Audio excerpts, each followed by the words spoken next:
የግብጽ የሶማሊያ ምድር ዝግጅት ለማን ነው?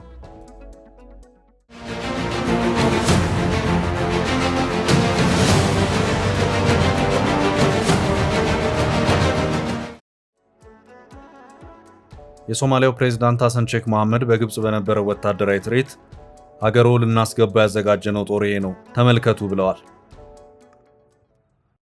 الدكتور حسن شيخ محمود رئيس جمهورية الصومال الفيدرالية الشقيقة يرافقه الفريق أول عبد المجيد صقر القائد العام للقوات المسلحة وزير الدفاع والإنتاج الحربي. የየሀገራት የጦር መሳሪያ ጭነቱን እያራገፈባት ያለችው ሶማሊያ የቱርክንም የጦር መርከብ ትላንት ተቀብላለች። ቱርክ ቀደም ብላም አሜሪካ ሰራሹን F-16 ጀት ወደ ሶማሊያ አስገብታለች። In a move that signals both strategy and show of force, Ankara has deployed US-made F-16 Viper fighter jets to Somalia.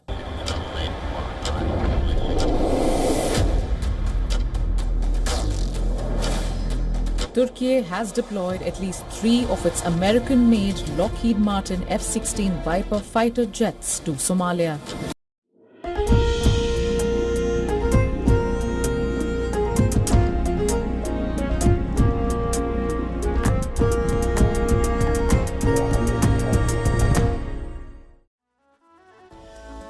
ግብጽ ከፍተኛ ዝግጅት ሲያደርግ ቆይቷል ያለችውን ጦሯን ወደ ኢትዮጵያ ጎረቤት ሀገር ሶማሊያ ለማስገባት ዝግጅቷን ያጠናቀቀች መሆኗን በማስታወቅ የተዘጋጀውን ኃይል በአደባባይ አሳይታለች።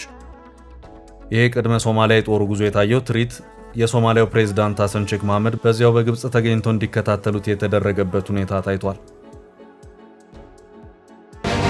شهد الدكتور حسن شيخ محمود رئيس جمهورية الصومال الفيدرالية الشقيقة يرافقه الفريق أول عبد المجيد صقر القائد العام للقوات المسلحة وزير الدفاع والإنتاج الحربي اصطفاف القوات ይሄው ሶማሊያ ይገባል የተባለው ኃይል የግብጽን እግረኛ ጦር ብቻ ሳይሆን አየር ኃይሉንም ጭምር ያካተተ ነው። ሁኔታው ሲታይ በአፍሪካ ህብረት ስር በሶማሊያ ሰላም ማስከበር ተልዕኮ ከተሰማራው አፍሪካዊ ኃይል በላይ ዝግጅት የተደረገበት ይመስላል። በአፍሪካ ህብረት ጥላ ስር ሆነው በሶማሊያ ጦራቸውን ያዋጡት ሀገራት ኢትዮጵያ፣ ዩጋንዳ፣ ኬንያ፣ ብሩንዲና ጅቡቲ ናቸው። በጦር ብዛት ኡጋንዳ የመጀመሪያውን ደረጃ ትይዛለች፣ ኢትዮጵያ ትከተላለች። አሁን ሶማሊያን ማዕከል ባደረገ መልኩ የአፍሪካው ቀንድ ፖለቲካ ከፍተኛ ንረት ጫፍ ላይ ደርሷል። ከግብፁ ፕሬዝዳንት አብዱል ፈታህ አልሲሲ ጋር ካይሮ ላይ መከሩት የቱርኩ ፕሬዝዳንት ረሲብ ጠይብ ኤርዶጋን ወደ አዲስ አበባ ጉዞ አድርገው ከጠቅላይ ሚኒስትር አብይ አህመድ ጋር ሊመክሩ መሆኑን የቱርኩ አናዶሎ የዜና ወኪል አስታውቋል። በሌላ አቅጣጫ ግብጽ ሶማሊያ የማስገባውን ጦሬን ተመልከቱልኝ በማለት አሳይታለች። በአፍሪካው ቀንድ ተዋንያን በቱርክ፣ ግብጽ፣ በሳውዲና ኳታር እየተመከረባት ያለችው እስራኤል ለእናንተ ጆሮም የለኝ ያለች ይመስላል። ከሶማሌላንድ ዕውቅናዋ በኋላ በስራ ላይ ናት። ኔታንያሁ ዋሽንግተን ገብተው በኢራን ጉዳይ ከትራምፕ ጋር እየመከሩ ነው። Now, the Israeli Prime Minister Benjamin Netanyahu is holding a meeting with President Donald Trump in the White House. Negotiations on Iran's nuclear program are high on the agenda. የአንድ ወቅት የኢትዮ ሶማሊያን ውጥረት ተከትሎ ጦሬን ወደ ሶማሊያ ምድር አስገባለሁ ያለችው ግብጽ በአፍሪካ ህብረት የወጣላት የጦር ብዛት ድልድል ከኢትዮጵያን እንደዚሁም ከኡጋንዳ የሚያነሰው ነው ይታያል። አሁን ያለው ሁኔታ ሲታይ ግን ግብጽ በአፍሪካ ህብረት ሰላም አስከባሪ ስም ከፍተኛ ትጥቅ ያለውን ሰራዊት በሶማሊያ ምድር ለማሰማራት በእንቅስቃሴ ላይ እንደምትገኝ አመላክታለች። ግብጽ ጦሯን ወደ ሶማሊያ ማስገባት የምትፈልገው በአፍሪካ ህብረት ስር ብቻ ሳይሆን ከሶማሊያ ጋር በሚኖራት የሁለትዮሽ ወታደራዊ ስምምነትም ጭምር እንደሆነ ስትገልጽም ከርማለች። ይህኛው ጦር ደግሞ ከአፍሪካ ህብረት የሰላም አስከባሪ ኃይል ጋር ግንኙነት ያለው ሳይሆን በግብጽና ሶማሊያ መካከል ቀደም ብሎ በተደረሰ ወታደራዊ ስምምነት አማካይነት ወደ ሶማሊያ ምድር የሚገባ ነው ተብሏል። ኢትዮጵያ በአፍሪካ ህብረት ጥላ ስር የሆነን ኃይል በሶማሊያ ከማሰማራቷን በተጨማሪ ከሶማሊያ ጋር በደረሰችበት ስምምነት አማካይነት ከህብረቱ ሰላም አስከባሪ ተልዕኮ ማዕቀፍ ውጪም ሌላ ተጨማሪ ጦርን በሀገሪቱ ያሰማራችበት ሁኔታ አለ። ከተወሰኑ ዓመታት ወዲህ በኢትዮጵያ ጎረቤቶች ዙሪያ ላይ ትኩረቷን አርጋ እየተንቀሳቀሰች ያለችው ግብጽ በካይሮ፣ አስመራና ሞቃዲሾ መካከል አዲስ ወታደራዊ ህብረት እንዲፈጠር ለማድረግም ስትጣጣር ቆይታለች። በዚህም የሶማሊያው ፕሬዝዳንት ሐሰን ሼክ መሐመድ በአስመራ እንዲገኙ ተደርገው አልሲሲም ወደ አስመራ ያመሩበት ሁኔታም ነበር።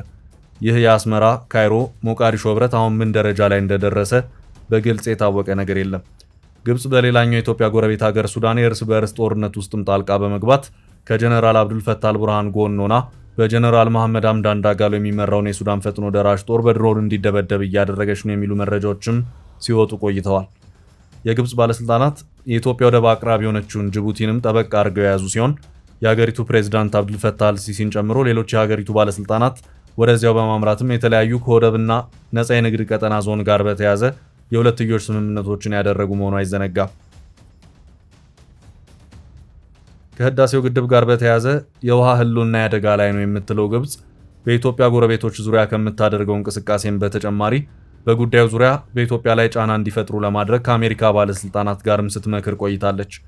ከሴናተሮችና ከኮንግረስ ተመራጮች ጋር ሲደረግ የነበረው ውይይት ከፍ ብሎ አልሲሲ ፕሬዝዳንት ዶናልድ ትራምፕን ስዊዘርላንድ ዳቮስ ላይ አግኝተው በኢትዮጵያ ጉዳይ ክስ አዘል አቤቱታ ያቀረቡበት ሁኔታ እንደነበርም የሚታወስ ነው። been built in Ethiopia. It's one of the largest dams in the world, the largest dam in Africa, but it's one of the largest dams anywhere in the world. It was financed by the United States. ትራምፕ ይህንኑ የዳቮስን ውይይት ተከትሎም የሁለቱ ሀገራት መሪዎች ተገናኝተው እንዲወያዩ የማድረግበት ሁኔታ ይኖራል፣ እንደዚሁም የቆመውም ድርድር ዳግም እንዲጀመር እናደርጋለን በማለት ቃል ሲገቡም ተሰምተዋል።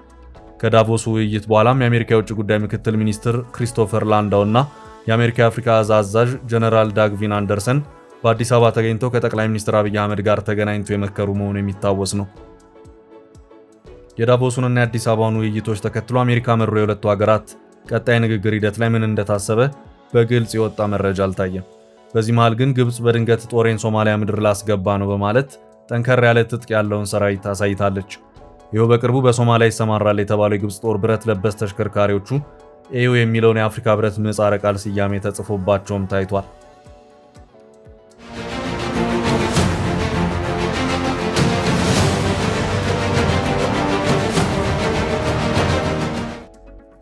የሶማሊያው ፕሬዝዳንት ሐሰን ሼክ መሐመድም የዚህኑ ለሶማሊያ ምድር ተዘጋጅቷል የተባለው የግብጽ ጦር በቦታው ተገኝቶ እንዲመለከቱትም ተደርጓል። الدكتور حسن شيخ محمود رئيس جمهورية الصومال الفيدرالية الشقيقة يرافقه الفريق أول عبد المجيد صقر القائد العام للقوات المسلحة وزير الدفاع والإنتاج الحربي. ግብጽ በሶማሊያ ምድር ጦሬን ለማስገባት ዝግጅቴን አጠናቀቅኩ ባለችበት ሁኔታ ቱርክም የጦር መርከቧን ወደ ሶማሊያ ልካለች። አሜሪካ ሰራሾቹን F-16 ጀቶችን በሶማሊያ ምድር እንዲሰፍሩ አድርጋለች። In a move that signals both strategy and show of force, Ankara has deployed US-made F-16 Viper fighter jets to Somalia.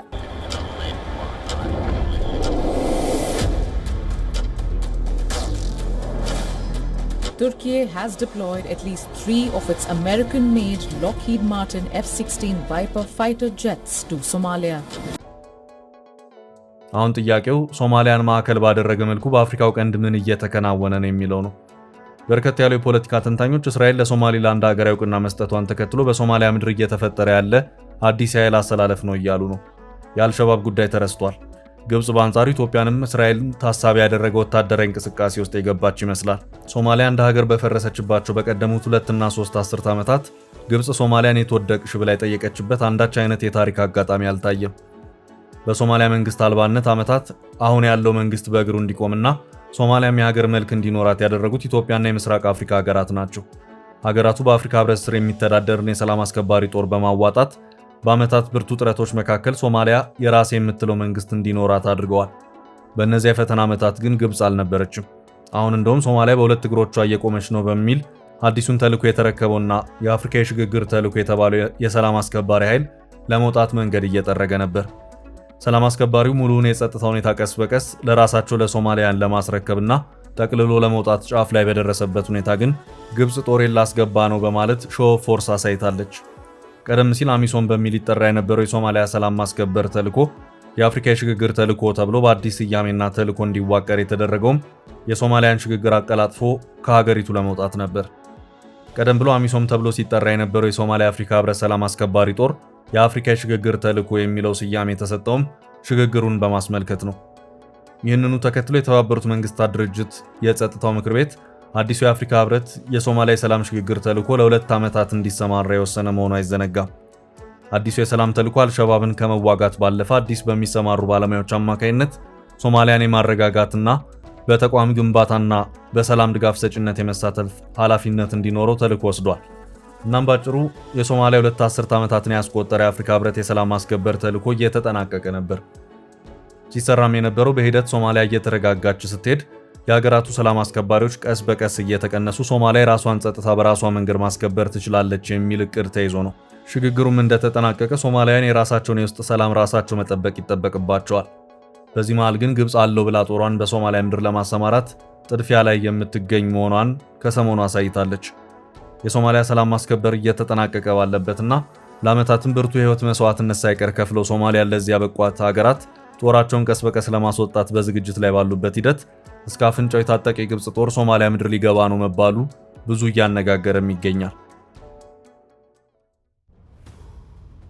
የግብፅ ፍላጎት ሶማሊያን እየፈተነ ያለውን አልሸባብን ለመፋለም እንዳልሆነ ሁኔታዎቹ በሚገባ እያመላከቱ ነው። ግብፅ ለሶማሌላንድ እውቅና የሰጠችውን እስራኤልን እንዲሁም ኢትዮጵያን ታሳቢ በማድረግ የሶማሊያን ወታደራዊ እንቅስቃሴ መረጠች ሆኖ ይታያል። ለዚህ ማሳያም የሚሆነው ከሰሞኑ ኢትዮጵያንም እስራኤልንም በአንድ ላይ ደምሮ የማስጠንቀቅ ሁኔታ ከካይሮ መሰማቱ ነው። በዚህ ዙሪያም የሰሞኑን የግብፁን ፕሬዝዳንት አብዱልፈታህ አልሲሲን እና የሶማሊያውን አቻቸውን ሐሰን ሼክ መሐመድ የተከታተሉ ከፍተኛ አመራሮችን ዋቢ ያደረገው ጋርዌ ኦንላይን ግብፅ እስራኤል ከቀይ ባህር ጋር በተያያዘ በአሁኑ ሰዓት እየሄደችበት ያለው መንገድ ከኢትዮጵያ ጋር በመናበብ ነው ብለው የሚያስቡ መሆኑን አመላክቷል።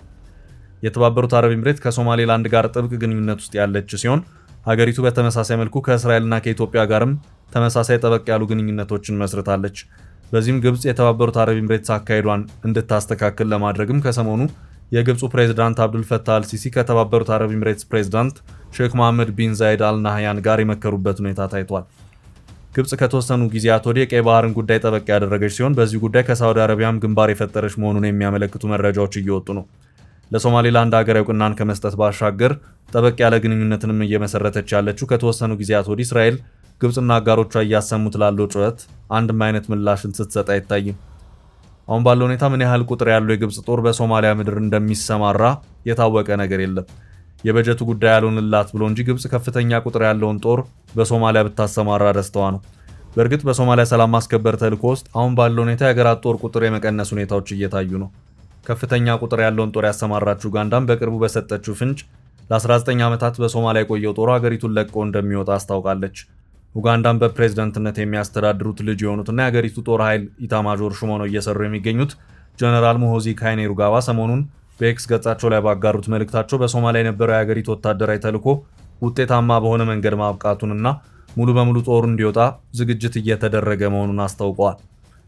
ጀነራሉ ጦሩ በአፋጣኝ ለቆ እንዲወጣ ፈልጋለሁ ሲሉ አስታወቁ። ይሄ ውሳኔ በኢትዮጵያ ጦር ላይ እንደዚሁም ጦሬን ካላስገባው በምትለው ግብፅ ላይ ምን አይነት አንድምታን ያስከትላል የሚለውን በተመለከተ ግልጽ የሆነ ነገር አልወጣም። በሶማሊያ በአፍሪካ ህብረት ጥላ ስር ሆኖ የሰላም ማስከበር ተልዕኮን ከሚወጡት ሀገራት መካከል የኢትዮጵያና ኡጋንዳ ጦር ከፍተኛውን ቁጥር ይዟል። ኢትዮጵያ፣ ኡጋንዳ፣ ኬንያ፣ ብሩንዲና ጅቡቲ ለዓመታት በሶማሊያ የሰላም ማስከበር ተልዕኮ ውስጥ የተሳተፉ ሀገራት ናቸው። በዚህ ሂደት ውስጥ ደግሞ የግብፅ ጦር ወደ ሶማሊያ ሊገባ ነው አሁን ከሚታዩ የአፍሪካ ቀንድ የተወሳሰበ ፖለቲካ ጋር በተያያዘ ብዙ ጥያቄ ነው የሚያስነሳ ሆኗል።